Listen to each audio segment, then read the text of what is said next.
जब भगवान का जन्म हुआ,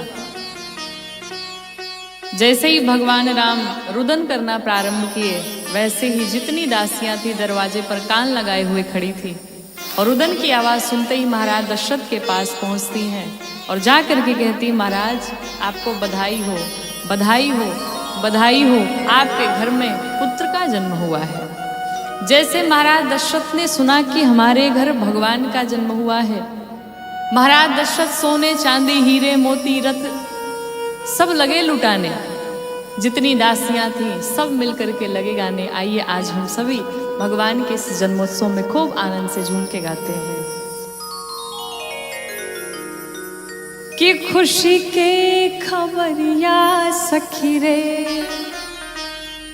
आवाधा नगरिया सखी रे, अब ब्रह्मा बानी बालक आए कौशल्या अटरिया सखी रे, खुशी के खबरिया सखी रे अवधा नगरिया सखी रे, खुशी के खबरिया सखी रे अवध नगरिया सखी रे, ब्रह्मा बानी बालक आए कौशल्या अटरिया सखी रे, खुशी के खबरिया सखी रे अवधा नगरिया सखी रे।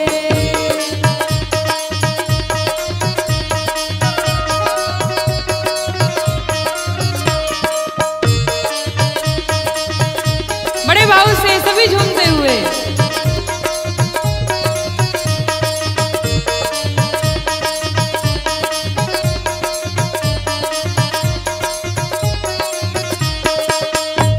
खुशी के खबरिया सखी रे अवध नगरिया सखी रे।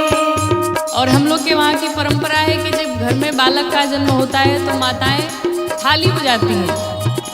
अयोध्या में भी बजी, कैसे?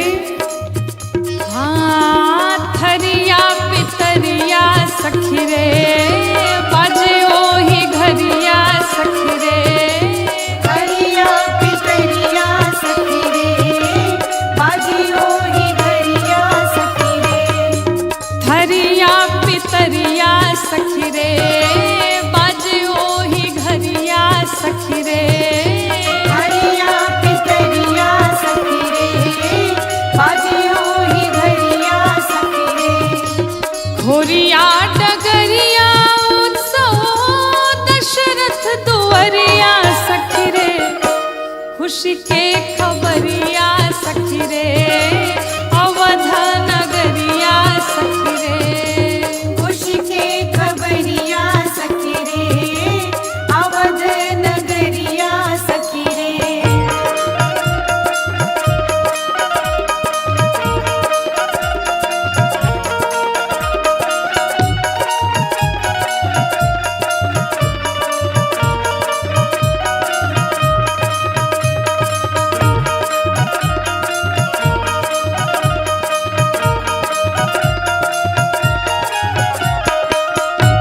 खुशी के खबरिया सखी रे अवध नगरिया सखी रे।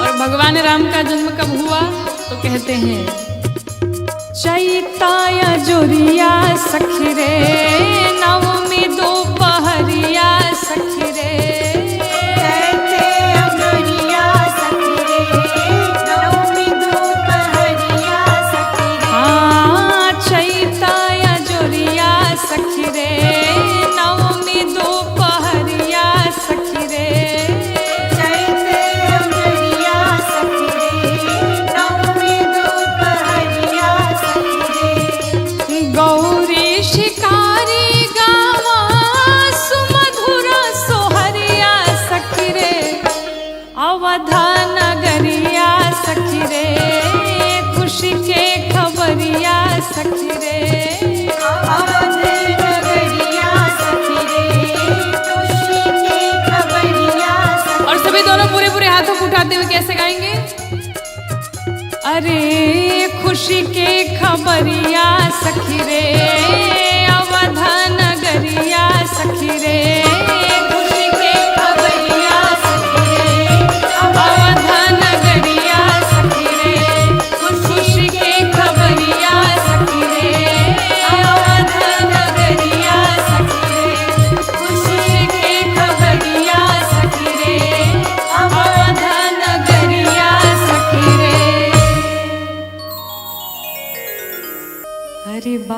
बाजे अवध में बधाई,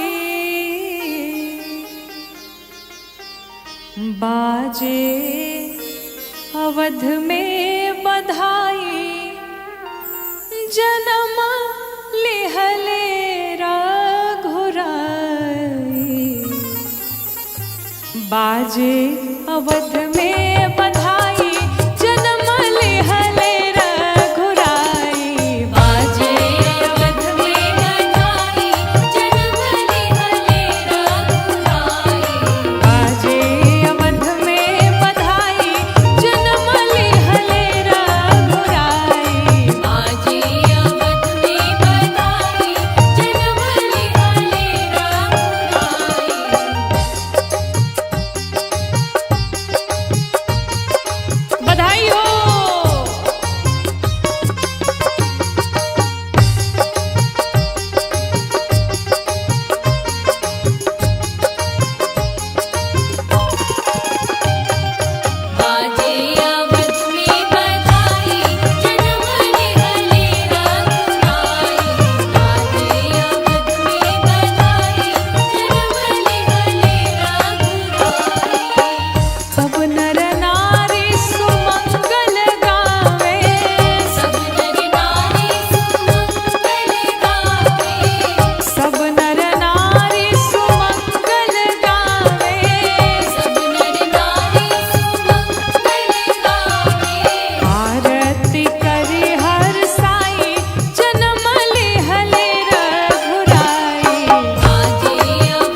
से झूमते हुए सभी लोग जय हो।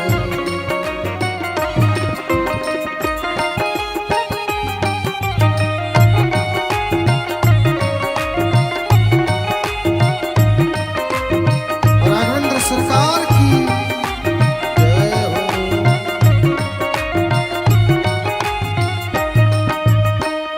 माँ कहती हैं, प्रभु विषय भोग की आशा तृष्णा हम तज डारेंगे। विषय भोग की आशा तृष्णा हम तज डारेंगे। विषय भोग की आशा तृष्णा हम तज डारेंगे। विषय भोग की आशा तृष्णा हम तज डारेंगे। भिक्षु कहे हर चरण कमल की, भिक्षु कहे हर चरण कमल की, रज सिर धारेंगे मेरे घर राम पधारेंगे। हिलनी करते रास्ता साफ मेरे घर राम पधारेंगे, मेरे घर राम पधारेंगे। हिलनी करते रास्ता साफ मेरे घर राम पधारेंगे, मेरे घर राम पधारेंगे, मेरे घर राम पधारेंगे, मेरे घर राम श्रीधाम अयोध्या जी में जब भगवान राम का जन्म हुआ, पूरी अयोध्यापुरी, सारी अयोध्यावासी, नगरवासी सभी प्रसन्न होकर के अपने अपने घरों में हवन इत्यादि करने लगे। महाराज दशरथ लगे सभी को लुटाने। आइए भगवान की इस बधाई में हम सभी मिलके गीत गाते हैं। अवधापुरी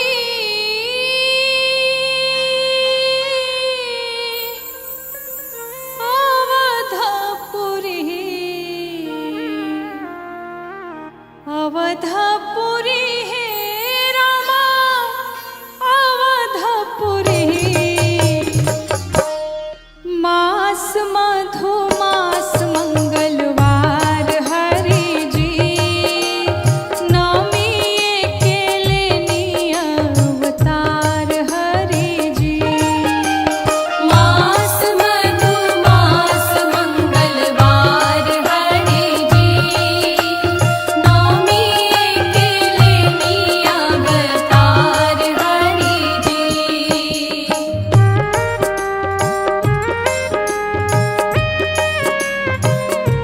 बड़े भाव से बोली रामलला सरकार की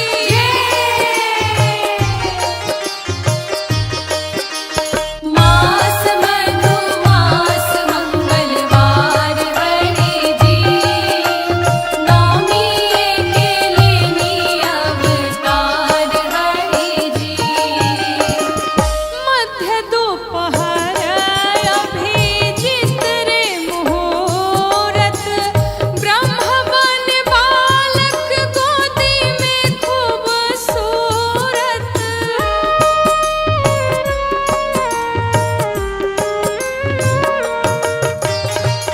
मध्य दोपहर अभिजित रे मुहूर्त, ब्रह्मवन बालक गोदी में खूबसूरत, गोदी में खूबसूरत। बहे लगली है रामा, बहे लगली जी, झोर झोर शीतली बयार हरि जी, नवमी अकेले नी अवतार हरि जी। मास मधु मास मंगलवार हरि जी, नवमी अकेले नी अवतार हरि जी। बधाई हो।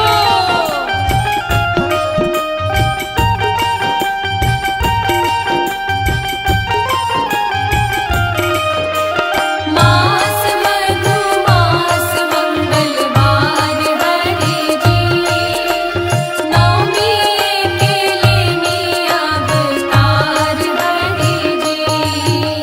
मास मधु मास मंगलवार हरि जी, नवमी अकेले नी अवतार हरि जी। भगवान जैसे ही प्रकट हुए, चतुर्भुज स्वरूप धारण किया, माँ कौशल्या देख करके आश्चर्यचकित रह गई। कहते हैं, देखली चतुर भुज रूप महतारी, मुनि मनहारी छवि अद्भुत विचारी।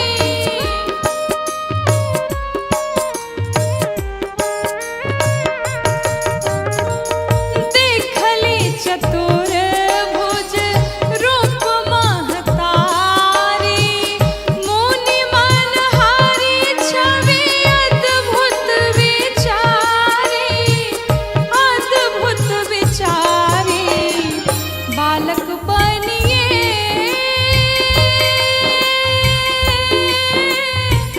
बालक बनिए रामा, रोदन से करे गुलजार हरि जी। नामी के लेनी अवतार हरि जी।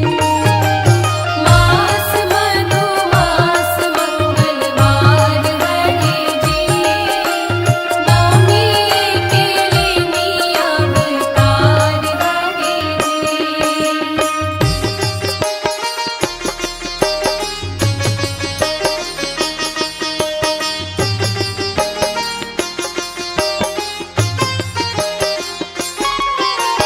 मास मधु मास मंगलवार हरि जी, नवमी के लेनी अवतार हरि जी। मास मधु मास मंगलवार हरि जी, नवमी के लेनी अवतार हरि जी। धन्य ये गौरी धन्य भगिया तोहार हो, भाड़ में खिलावा त्रिभुवन सरकार हो।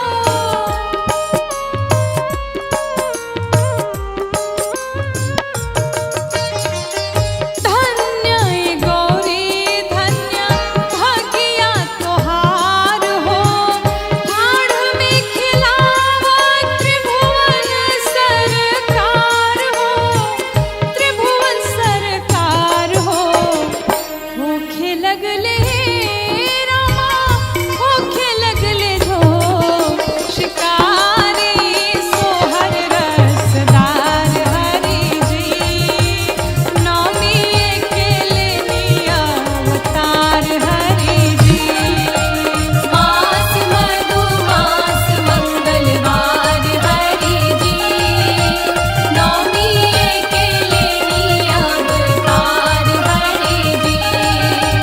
मास मधु मास मंगलवार हरि जी, नवमी के लेनी अवतार हरि जी। भई गए प्रगट कृपाला हो रामा, दीन दयाला। भई गए प्रगट कृपाला हो रामा, दीन दयाला।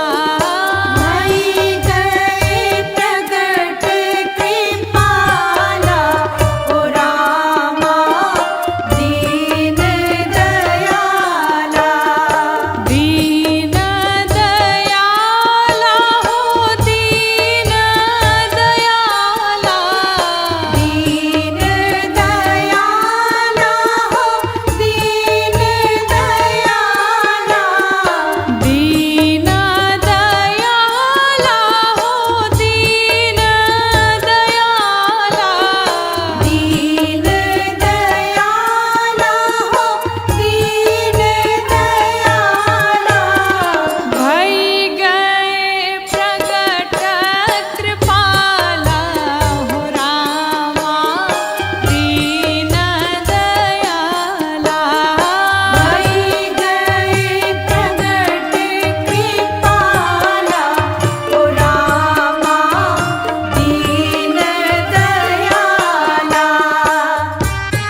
माँ कौशल्या ने कहा, राम अब शिशु बन जाइए। भगवान सुनी बचन सुजाना, रोदन ठाना। स्वयं भगवान शिशु बन गए। तो कहते हैं कि मातु के बचन माने शिशु हो रोदन ठाने। मातु के बचन माने शिशु हो रोदन ठाने।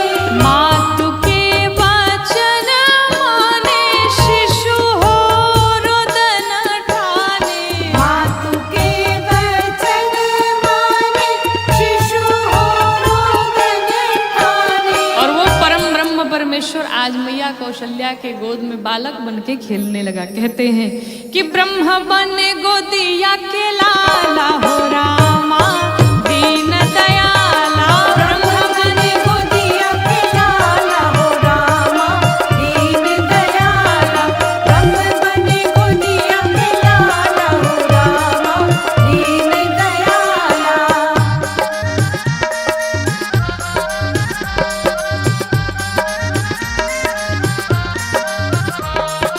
भई गए प्रगट कृपाला हो रामा दीन दयाला।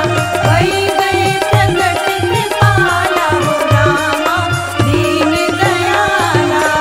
भगवान कब आए?